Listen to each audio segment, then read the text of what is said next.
자, 오늘 우리가 파헤쳐 볼 건요.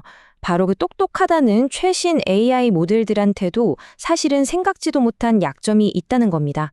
한번 제대로 들여다볼까요? 혹시 이런 경험 없으세요? AI한테 자료를 막 잔뜩 줬는데 이상하게 제일 중요한 건 쏙 빼놓고 대답하는 것 같은 그런 느낌이요? 네, 바로 그게 오늘 우리가 파헤칠 미스터리의 시작입니다. 10만. 이게 뭘 의미하는 숫자일까요? 이게 바로 GPT-4나 클라우드 같은 AI 모델들이 한 번에 처리할 수 있는 토큰, 그러니까 거의 단어의 개수라고 보시면 돼요. 이게 어느 정도냐면요. 말 그대로 책 한 권을 통째로 읽고 이해할 수 있다는 뜻입니다. 어마어마하죠.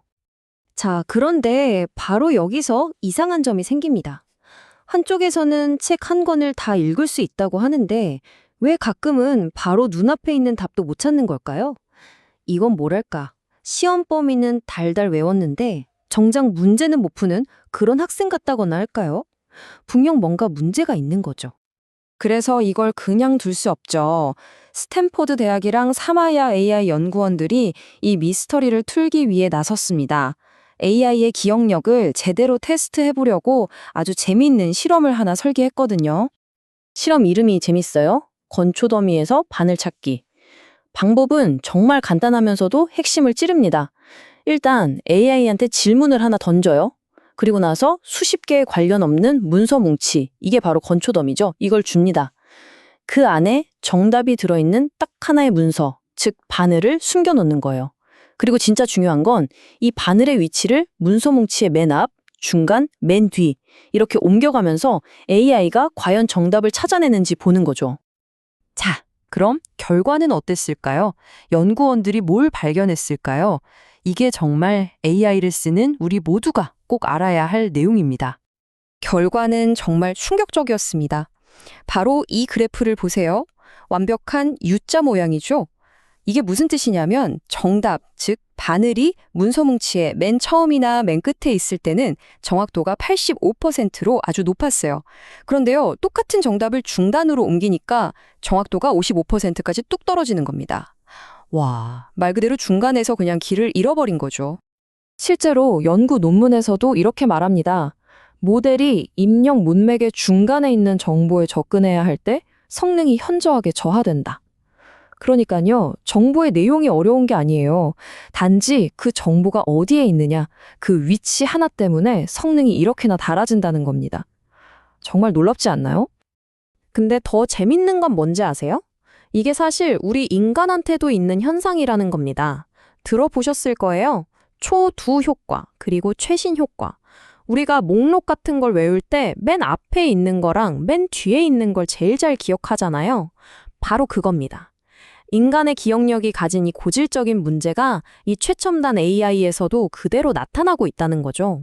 이게 얼마나 심각하냐면요. 어떤 경우에는요, 특히 GPT-3.5 터보 같은 모델은 정보가 중간에 있을 때 차라리 아무런 자료도 안 주고 그냥 네 생각대로 맞춰봐 라고 했을 때보다 정답률이 더 낮았다는 겁니다.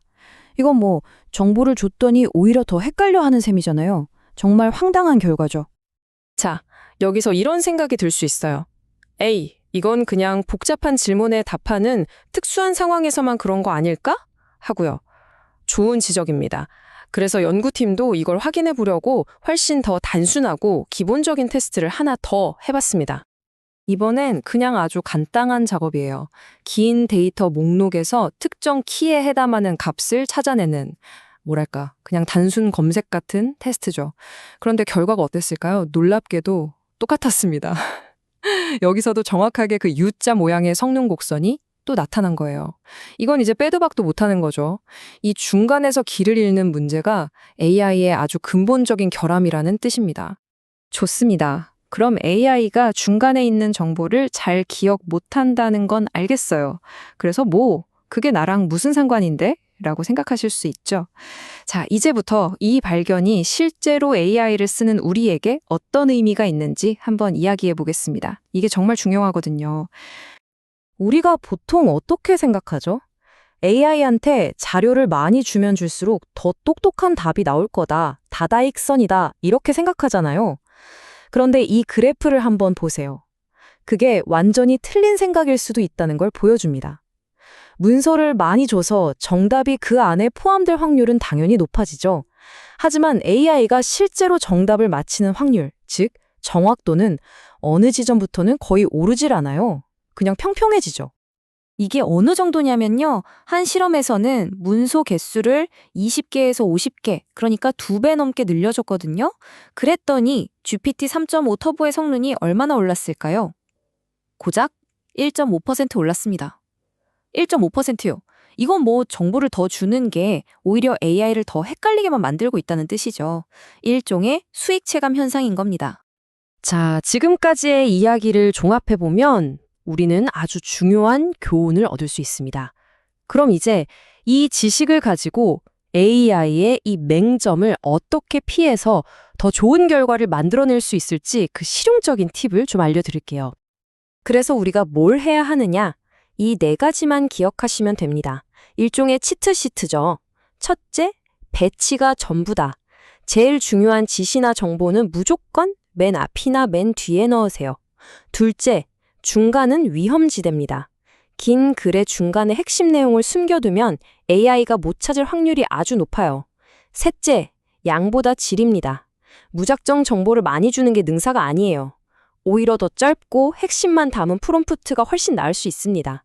마지막으로 모델마다 조금씩 다르다는 점. GPT-4 같은 최신 모델도 이런 경향이 있지만 그 정도는 다를 수 있으니 참고하시고요.